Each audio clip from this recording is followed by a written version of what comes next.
गांव में एक वृद्ध व्यक्ति रहता था जिसका नाम रामू था। रामू को गांव के लोग बहुत सम्मान देते थे क्योंकि वो हमेशा दूसरों की मदद करते थे और उन्हें प्रेरित करते थे। रामू के पास जीवन के हर पहलू पर अद्भुत ज्ञान था, जिसे वह अपनी सरल भाषा में समझाते थे। एक दिन गांव के एक युवा लड़के मोहन ने रामू से पूछा, बाबा, जीवन का वास्तविक अर्थ क्या है?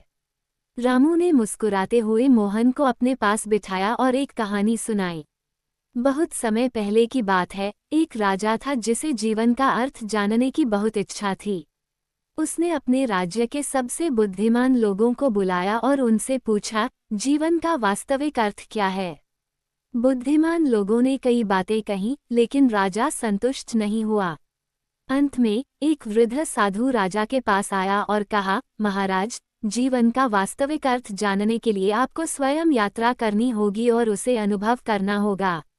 राजा ने साधु की बात मानकर यात्रा शुरू की।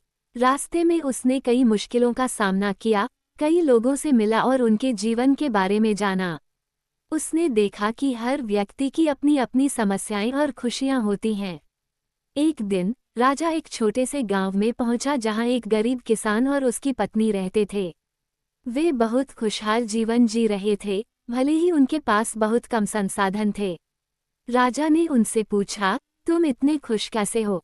किसान ने मुस्कुराते हुए कहा, महाराज, हम अपनी स्थिति में खुश हैं क्योंकि हमने सीखा है कि वास्तविक सुख दूसरों की मदद करने में है।